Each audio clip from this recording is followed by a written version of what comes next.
Assalamualaikum warahmatullahi wabarakatuh. Kami di sini kelompok gabungan akan memaparkan materi tentang konsep pemikiran hukum Islam tokoh Indonesia Hadzairin Hasbi Asidiki dan Munawir Sadzali. Kami akan lanjutkan pemaparannya.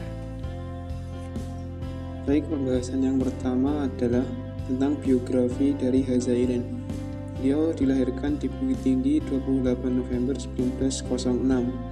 Beliau merupakan putra dari Zakaria Bahri, seorang guru dari sekolah rakyat. Kakeknya bernama Ahmad Bakar, seorang ulama dan mubalik asal Bengkulu. Pendidikan agama sudah diperoleh Hadzairin sejak kecil di lingkungan keluarga. Pendidikan agama inilah yang membentuk sikap keagamaannya yang kuat dan karir selama hidupnya. Ia menjalani pendidikan formal yang pertama di HIS di sekolah Belanda di Bengkulu dan tamat pada tahun 1920. Lalu ia melanjutkan di sekolah lanjutan di Padang, Sumatera Barat, dan hingga ia lulus doktor pada tanggal 29 Mei 1936 di Batavia. Karir beliau selama beliau hidup, beliau aktif di organisasi dan juga lembaga negara. Di antara yang beliau ikuti adalah salah satunya Gerakan Pemuda Bawah Tanah yang pada tujuannya mencari kemerdekaan di Indonesia dan mengusir penjajah. Di lembaga ini beliau pernah mengemban amanah di Pengadilan Negeri Padang. Selain itu, beliau juga pernah bekerja di Kementerian Kehakiman dan Kementerian Pengajaran dan Pendidikan. Di bidang akademis, beliau mengajar di berbagai kampus seperti Universitas Indonesia dan menjadi guru besar di Universitas Islam Indonesia dan Akademi Hukum Militer. Pembahasan yang selanjutnya adalah tentang bagaimana konsep pemikiran hukum Hadzairin. Sumber hukum yang ditetapkan oleh Hadzairin ini ada tiga, yaitu Al-Quran, Sunnah, dan Musyawarah Ulul Amri. Al-Quran ia memandang sebagai sebuah dasar hukum yang harus ditetapkan oleh umat Islam dan diiringi oleh As-Sunnah. Sedangkan yang perbedaannya dari pendapat yang lain itu adalah adanya Musyawarah Ulul Amri. Dalam prakteknya, hasil ijtihad dari Ulul Amri yang ditetapkan melalui musyawarah ini berarti idealnya setiap ulul amri, pejabat atau pemerintah seharusnya mampu berijtihad dalam melaksanakan hukum Islam. Namun pada kenyataannya Hadzairin menyadari bahwa hal tersebut akan sulit diwujudkan, sehingga ia menyarankan dalam melaksanakan tugasnya ulul amri dibantu oleh setidaknya dipertimbangkan oleh masukan dari ilmuwan hukum Islam. Atas dasar itulah, dalam penetapan hukum Islam, menurutnya sebaiknya dilakukan secara musyawarah, dengan kata lain, ijtihad kolektif. Pemikirannya dalam hukum Islam di Indonesia yang paling mendasar itu adalah konsep mazhab nasional. Dalam wacana pemikirannya ini, ia mengembangkan mazhab nasional, di mana hal ini berhaluan mazhab fikih mazhab Syafi'i yang sudah teralkulturasi pada budaya Indonesia setempat. Wacana tersebut digaungkan memenuhi kewajiban untuk menjawab tantangan zaman yang semakin kompleks dan membutuhkan jawaban progresif dari hukum Islam pada masa ini. Mazhab nasional dalam teori pengembangannya hanya pada bidang muamalah, sedangkan dalam ibadah tidak akan pernah diadakan pembahasan. Jadi konsep mazhab nasional ini hanya membahas terkait fikih muamalah saja. Dalam konteks ini fikihnya fikih Syafi'i. Pandangan mengenai mazhab Indonesia ini tentu saja berkaitan dengan adanya mujtahid yang lebih dari 1000 tahun dianggap tidak mungkin ada lagi mujtahid baru.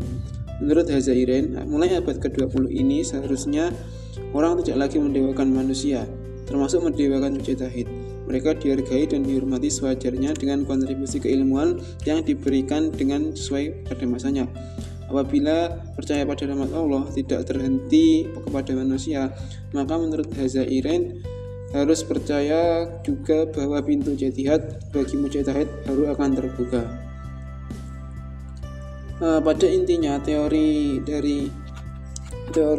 pemikiran hukum dari Hadzairin ini adalah sebagai sanggahan terhadap teori-teori Barat.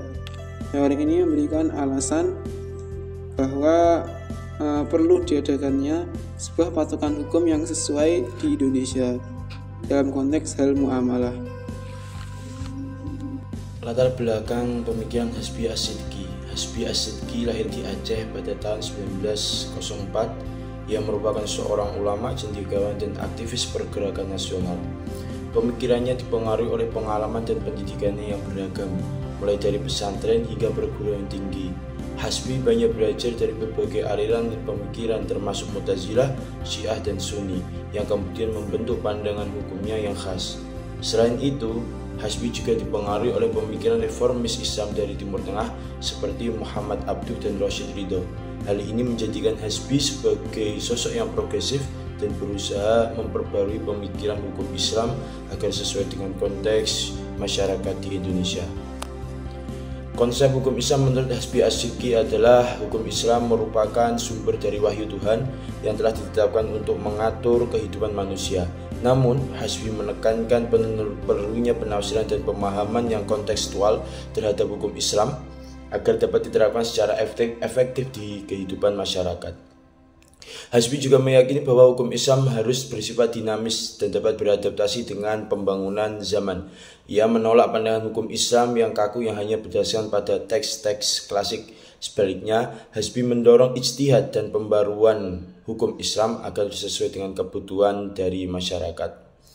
Pembaruan pemikiran hukum Islam Hasbi As-Sidqi adalah kontribusi penting dalam pembaruan hukum Islam di Indonesia maupun di dunia. Adalah penekanannya pada konsep fikih di Indonesia. Hasbi berpendapat bahwa hukum Islam harus dikembangkan dengan mempertimbangkan kondisi, budaya, dan kebutuhan masyarakat. Ia menolak penerapan hukum Islam secara kaku tanpa memperhatikan konteks lokal ataupun lingkungan di masyarakat, khususnya di Indonesia. Hasbi juga menekankan pentingnya ijtihad kolektif dan membuka ruang bagi partisipasi cendekiawan muslim dari berbagai latar belakang dalam pengembangan hukum Islam. Ia percaya dengan cara ini hukum Islam dapat menjadi lebih responsif terhadap permasalahan kontemporer dan dapat berkontribusi secara nyata dalam memajukan masyarakat di Indonesia. Pengaruh pemikiran Hasbi As-Sidqi yang signifikan terhadap perkembangan hukum Islam di Indonesia. Gagasannya tentang fikih Indonesia telah mendorong para ulama dan cendekiawan muslim di Indonesia untuk mempertimbangkan konteks lokal dan penerapan hukum Islam. Selain itu, pandangan Hasbi yang menekankan ijtihad kolektif dan keterbukaan terhadap pembaruan telah memperkaya khasanah pemikiran hukum Islam di Indonesia. Pemikirannya telah menginspirasi banyak generasi muslim untuk terus mengembangkan hukum Islam yang sesuai dengan kebutuhan masyarakat. Kontribusi Hasbi As-Sidqi dalam perkembangan hukum atau pengembangan hukum Islam. Pengembangan yang pertama adalah pengembangan konsep fikih Indonesia. Hasbi memperkenalkan gagasan fikih Indonesia yang menekankan pentingnya memahami konteks lokal dalam penerapan hukum Islam. Hal ini mendorong adaptasi hukum Islam yang lebih relevan dan dengan kebutuhan masyarakat di Indonesia. Selanjutnya ada tokoh Munawir Sadzali.